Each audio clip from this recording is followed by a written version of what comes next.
Amanda, and today I'm going to do another 3 book reviews. I'm going to review the book Dark Places by Gillian Flynn, Bag of Bones by Stephen King, and Big Little Lies by Liane Moriarty.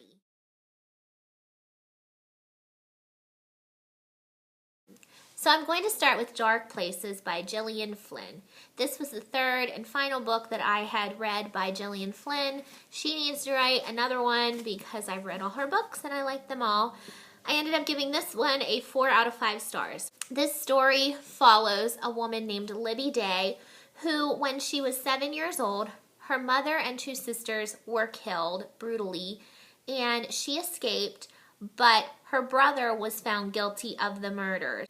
A lot of people don't believe that he was the one who did it. So you fast forward to the present day. Libby is an adult and she's not the nicest human being on earth, and she's not very likable, which I've heard a lot of people say they didn't like the book because of that.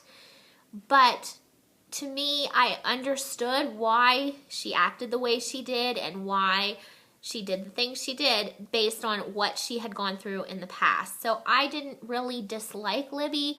I kind of just felt sorry for Libby, to be honest. But anyway, when Libby's an adult, a club called the Kill Club contacts her. And what the Kill Club is a group of people who are obsessed with serial killers and murders, and they get together and they discuss these things. They offer to pay her money to come and be a guest at the Kill Club. And she does. She then starts to hear other people's opinions about the murders and decides to maybe do a little bit of investigating of her own to find out what really did happen that night. The story jumps from present day to the day of the murder, leading up to the murder, starting in the morning and going till that night when it occurred. When you're in the present day, you are seeing things from the perspective of Libby, and it's told in first person. And then the story is told in third person when you're reading the past entries, and that is told from the perspective of Ben Day, who is Libby's brother, and Patty Day, who is Libby's mother. This story was very intriguing. I think my favorite part of Gillian Flynn's books is just her writing style. It's so easy to read and it's so engaging, and I just want to keep reading. I love her storytelling. She's just very good at telling a story. This book is very, very dark and disturbing. There are a lot of things in here that a lot of people might not like, but I thought it was interesting. If you're not a fan of dark type of stories that have violence and sexual content, things like that, you might not like this.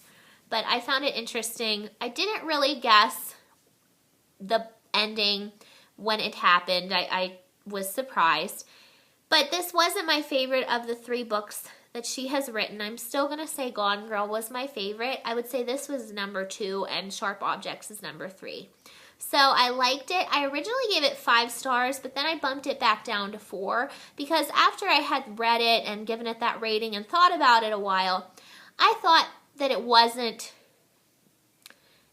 be a 5-star book for me. It's more of a 4-star.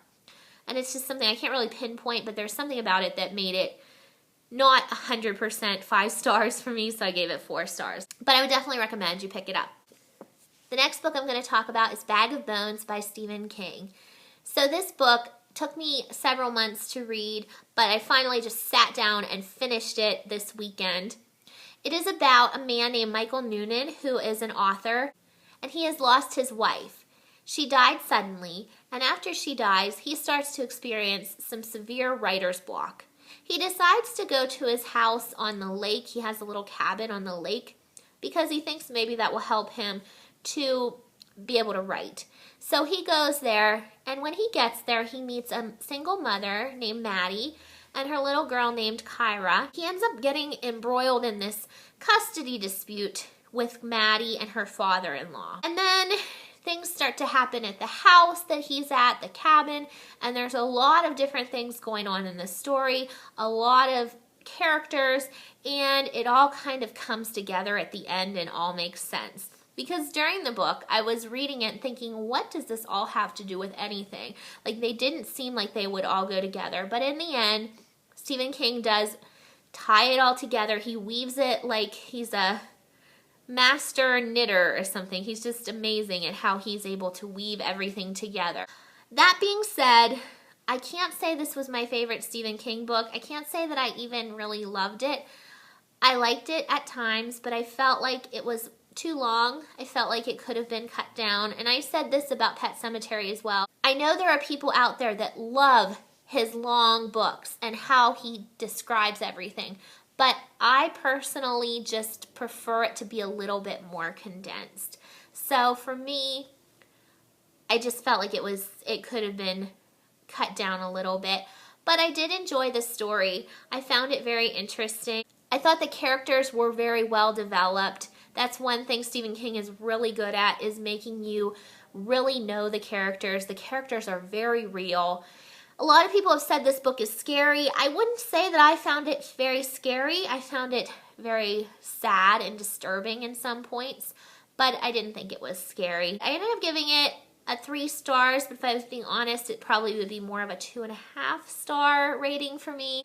I don't know. I don't know what it was about this book that I didn't love, but I really found myself just forcing myself to finish it. I think part of it is because I put it down for a couple months, and by then the story had kind of faded, and so I wasn't as interested in it as I might have been if I would have just read it straight through. So I might pick this up again in a couple years, who knows, and I might like it even more then. But for now, I gave it a 3 star. The last story I'm going to talk to you about is Big Little Lies by Liane Moriarty. I don't have this book anymore. I borrowed it from the library on my Kindle, and they took it away. But it was a really good book. My favorite book of the month so far. The plot is a little bit difficult to describe because there's a lot of characters, but basically it's about 3 women who all have children going into kindergarten. It takes place in Australia, which is unusual because I haven't read a book that took place in Australia. Each mother has their own issues that they're dealing with, and one of the mothers is a single mother and has a little boy named Ziggy. The mother's name is Jane. And Ziggy has a little bit of an incident with one of the other little girls at orientation day. This causes a big rift between the parents. They kind of have a separation, and you've got Team Ziggy and Team Amabella. The one little girl's name is Amabella. So the parents are at each other, and it gets very brutal. It just was very relatable for my life and where I'm at having children. The story continues to lead up to this big event that happens on trivia night.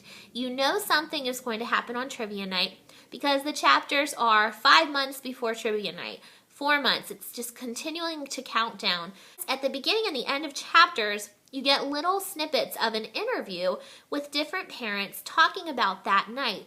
And it's starting to reveal a little bit more and more as you start to realize maybe what happened, but you still don't know the exact thing that happened, and you don't know who it happened to. I loved that. I loved the build-up and the suspense. There's something really tragic that happens in this book. There's actually several things in this book that are very sad, but this book still has so much humor. It's very funny. There are some parts that I was laughing out loud, and I love the characters. There was just so much I loved. And at the end, there is a huge twist, a huge shocking surprise for me. I didn't see it coming from a mile away.